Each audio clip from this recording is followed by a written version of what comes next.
Hello, everyone. I'm Dr. George Simon, and thanks for tuning in and welcome to another edition of the new Character Matters program. This is the program where we talk about what I consider to be the defining issue of our time, the character crisis that we face and that we've been in for some time now, and that affects so many aspects of our lives. And as you know, over the previous podcasts, we've been talking about material that's in an upcoming book that was formerly titled The 10 Commandments of Character, but has now been retitled Essentials for the Journey of Life, this wonderful enterprise whereby we grow in appreciation for this fabulous gift of life. And hopefully along the way, learn some important lessons that will help us develop emotionally, psychologically, and especially in character. Because to be truly healthy, we have to be healthy in all aspects. We have to be well in all aspects, including even our spiritual life. And that's what's going to make today's discussion quite a bit different from prior podcasts, because we've been talking about the commandment having to do with achieving and maintaining a balanced sense of self, a balanced sense, especially of self-worth, knowing what we're worth and where that worth really comes from.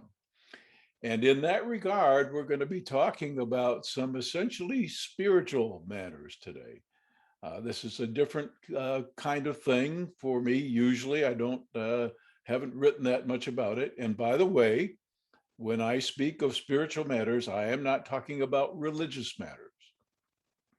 I am talking about the deepest, most meaningful aspects of what it means to be human, of our existence. And there are many different approaches to this. My intent is not to preach about any one of these things, but I do want to address one of the most important, I believe, spiritual concepts that has to be really understood for us to be truly well in body, mind, heart, and spirit. And that has to do with knowing where to look when it comes for an understanding of our worth and where that worth comes from.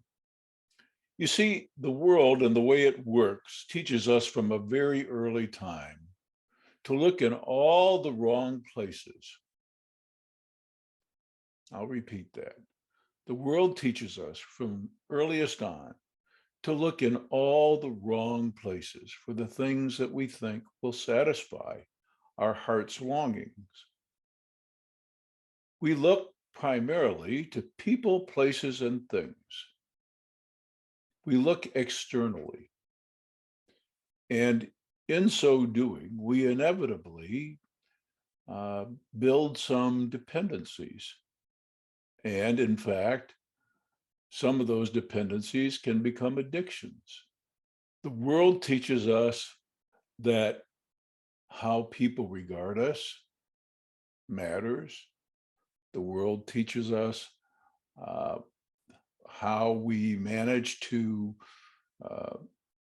amass prestige, position, power, money, etc., all matters a lot, and that we should predicate our sense of worth on that. But it's a matter of balance, and you can be at opposite sides of a spectrum when it comes to appreciating your worth.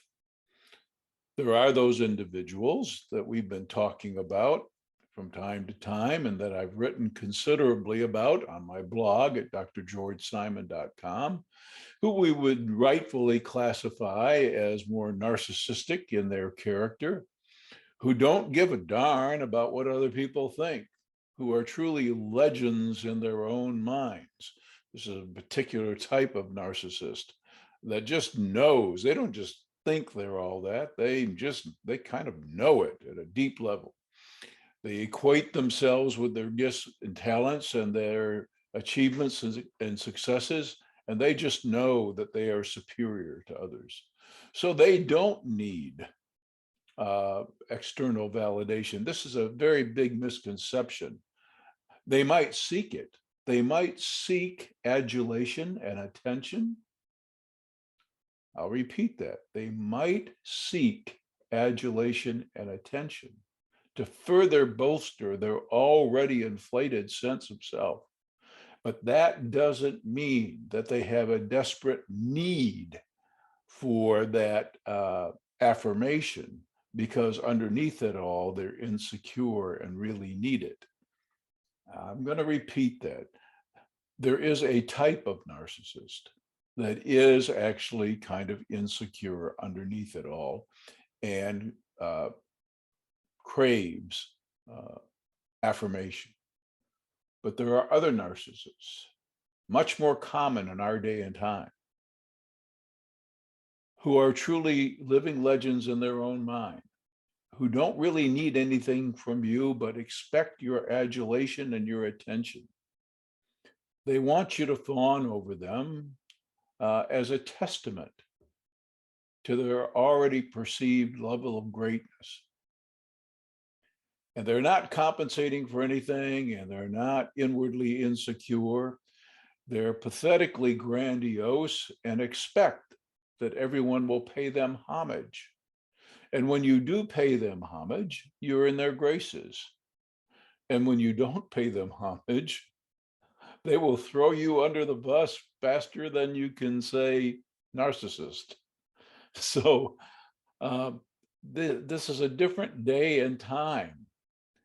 And one of the things that we've come to realize is that almost every aspect of human behavior exists along a continuum or a spectrum. And when it comes to narcissism, the same is true.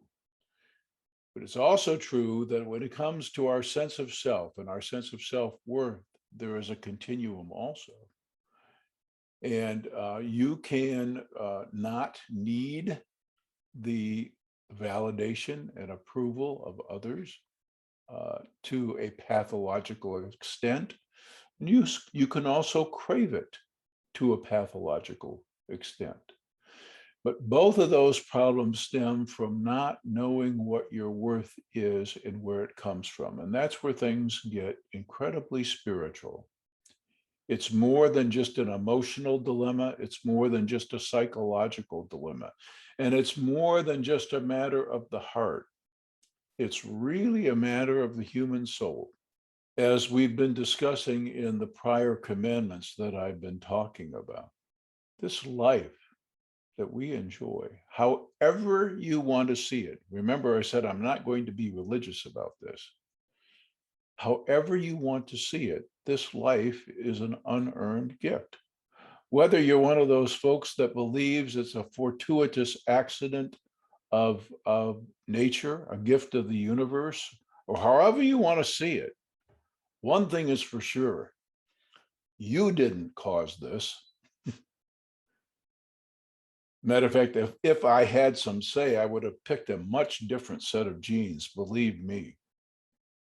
So this life that we enjoy is a gift, and it's an unearned one, and it's precious. And getting in right relationship with the giver, however you want to see it, is really paramount to developing a healthy sense of self. And our worth has to do with the gift. It's not about what other people think of us. It's not about what we have achieved. It's not about how we've distinguished ourselves. To a certain extent, the respect that we might earn from our peers, and we'll talk about that in another episode, the respect we might earn from others and the world at large by conducting ourselves in an honorable manner is one thing. But what we're worth is not synonymous either with our achievements or our innate talents and gifts.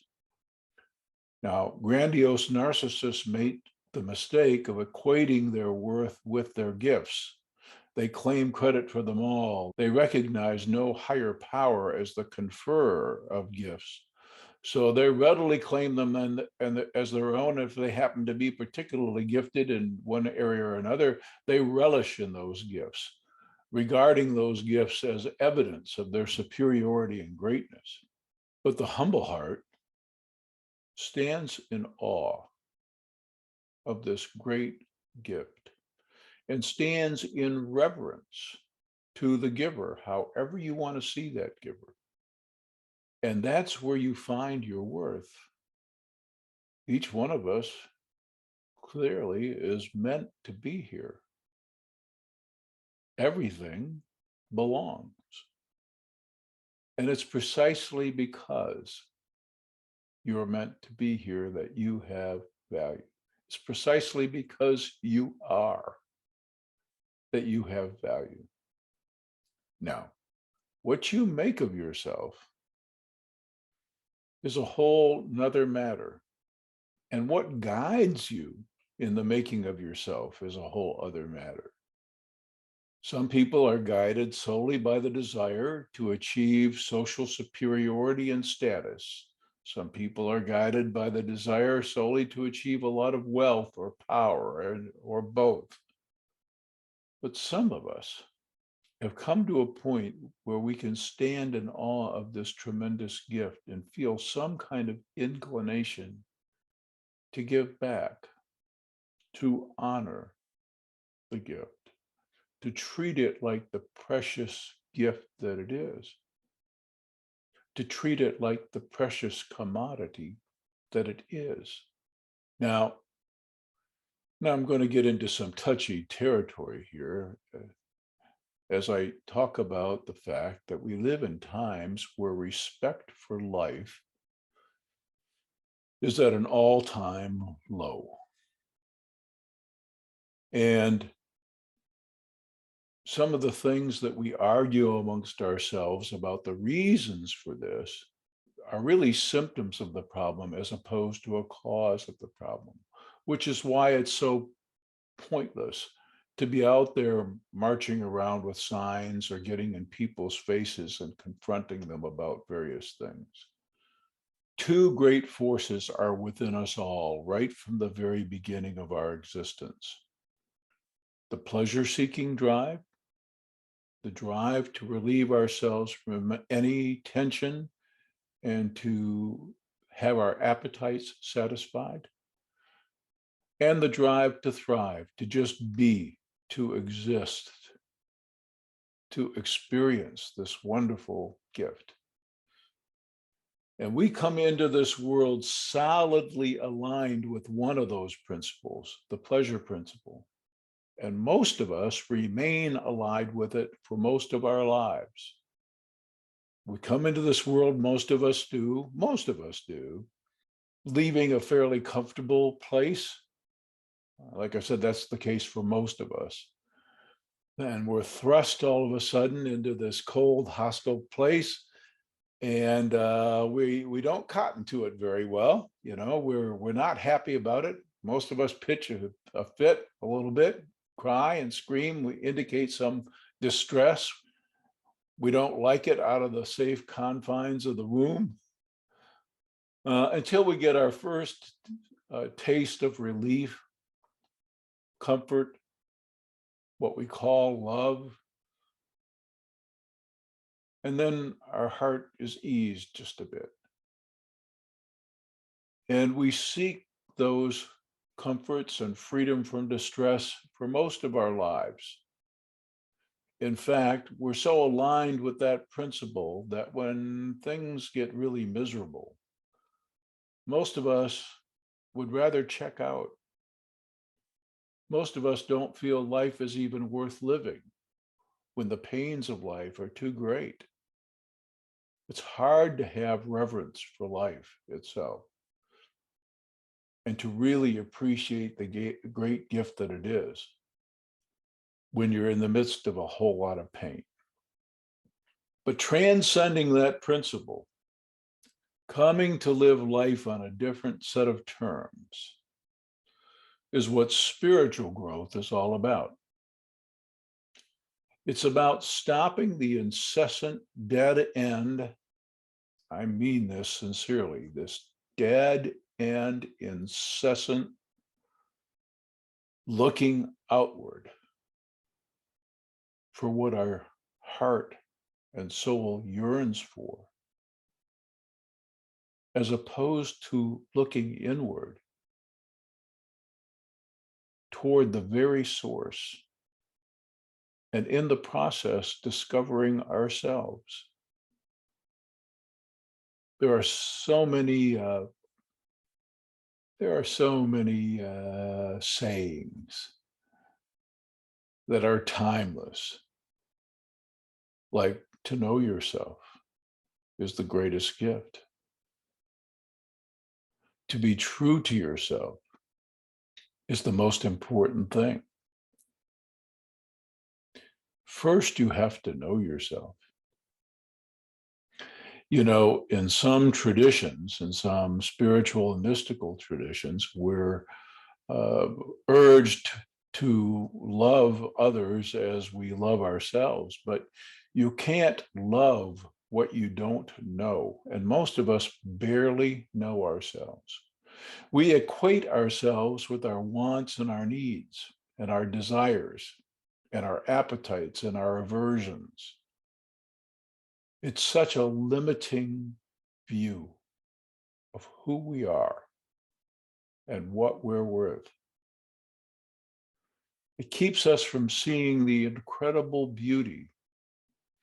Now, I know too many folks whose relationships were characterized by so much heartache because they looked outward to their relationship partner for so much. And in the beginning, many times, in the beginning, they felt so valued, so desired, so needed, so understood, or whatever, that they gave their heart away. It was so valuable to them to have anyone, any person, place, or thing outside of themselves validate them. But over time, they came to realize that just being desired, just having something be seen in you that is appealing to another, does not equate with genuine regard or love. And they also came to realize that if they didn't know themselves and they didn't truly love themselves, and they remained dependent upon the approval of others, even their most special, intimate relationship partner, that it was a recipe for disaster, especially when that other person or let them down, which is inevitable because we're all broken. We're all just stumbling along, trying to figure it out. So the real secret to inner peace, joy, and also getting a right head about you has to do with looking inward and discovering this priceless pearl, this immortal diamond that is the bigger self or human soul, you at the core. Most of you, I'm going to say this carefully, most of you likely don't even know you. So how in the world can you possibly love you? I know, sounds a little strange. I warned you earlier that this program was going to be a little strange. But it behooves us all to know who we really are at the core. Now, the way life works, unfortunately, you usually get a glimpse of your deepest inner, truer, bigger self under the weight of incredible ego-crushing pain or immense joy and ecstasy, where literally your breath is taken away.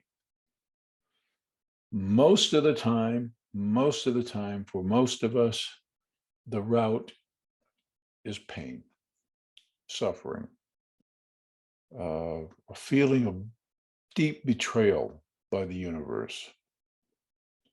Maybe we've poured everything into a relationship. Maybe we've given our whole life to it, and then we're betrayed. Our partner does the unthinkable, and our whole world comes apart. And we begin to rethink everything. We begin to question everything. But in that process, we also come into contact with our deepest yearnings. And in that process, in coming into contact with our deepest yearnings and our deepest pains, we begin the process of discovering who we really are at the core and what we really desire. It's interesting that we seem to have to go through these trials to get to a better place in life. It seems curious that life would be designed this way. But the good news is that when we come in contact with ourselves, when we finally do know ourselves, when we find our intrinsic value, we also can more clearly see the intrinsic value in others. And once we realize how the world and how our experiences have impacted in some way our own souls and arrested our own appreciation, full appreciation for the glorious gift that life is, once we realize that, we can also empathize with the plight of others even more, realizing that we are a soul on a journey, on a path in this physical realm, dealing with physical realities, but much deeper than that. Once we realize that about ourselves, it's easier to see that all of those out there are having the same experience. The noteworthy paleontologist and theologian Teilhard de Chardin is famous for saying, we are not humans looking for spiritual experience. We are spiritual beings having a very human experience. At the core, we're very different. And as I said before, some people have had these magical moments, these sometimes called mystical experiences, or in the midst of a breakdown, a total breakdown where ego is stripped and you feel completely defeated. That's when you find your core. And it's also where you can find your worth. So folks that have come to know their worth and where it comes from, who've come to truly know themselves and have come to appreciate themselves, to truly love themselves for the unique, wonderful, magnificent creation that they are, they relate differently. They have a different outlook on life. Things are not predicated on what people, places, or things have to say or do. They understand deeply what their worth is and where it comes from. And so they don't carry into relationships the same vulnerabilities, the same needs. They seek only to love. And they basically kick the dust off their shoes and move on when they're in the company of those who don't know how to do it. That doesn't stop them from loving even those who are still misguided, still dealing with their own issues, still maybe even displaying their own grandiosity and false sense of superiority. They don't carry into relationships the same vulnerabilities. And so they don't enter relationships or stay in relationships destined to be toxic. They live in the moment, resting in the peace of the moment, knowing who they are and what they're worth. Unfortunately, because of the times, getting to this place is more difficult than ever. These are indulgent, hedonistic times where messages about what makes you worth anything are incessant and toxic. We're bombarded constantly with messages that you have to look a certain way, be a certain way, have certain things to be worth a crap. Excuse me. It's ridiculous. We don't even know where to look anymore for a sense, not only of who we are, but what we're worth. And I can tell you this from years and years and years of working with not only troubled characters, but their aggrieved relationship partners, that looking outside to any person, place, or thing to do for you what in reality only you can do for yourself is a recipe for disaster.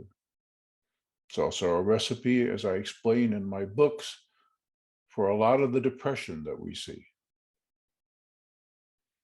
So I want to continue this discussion one more time in the next edition. I welcome your questions, even though the next broadcast will not be a live broadcast yet. I welcome your questions. You can go to my blog at www.drgeorgesimon.com. That's DRGEORGESIMON.com, and use the contact feature on the Contact Dr. Simon page. And this is the same place where you arrange consultations if that's what you're seeking. And simply submit your question or some of your thoughts on what we've been talking about today. Anything you want expanded upon, anything that didn't make sense to you, or anything you'd like to explore further. Just drop me a note and I'll be glad to address it on the next program as we wrap up the discussion of this commandment of sound character development. I also want to mention to my folks out there who are Spanish language speakers, I talk about my 4 books all the time in my blog site. I talk about In Sheep's Clothing and How Did We End Up Here, and the Judas Syndrome, and of course, Character Disturbance, my comprehensive explanation of our character disturbed times. But a while back, we published the Spanish language edition of In Sheep's Clothing. And it's available on Amazon and in multiple formats. And so even though This program is not in the Spanish language for strictly Spanish speakers. If you know someone who is a primarily Spanish speaking person and would have difficulty with any of my books strictly in the English language, this book is now available in the Spanish language. So once again, I thank you for tuning in, and I invite you to tune in again next time for another edition of the New Character Matters. Until then, I'm Dr. George Simon. Thanks for tuning in. See you next time.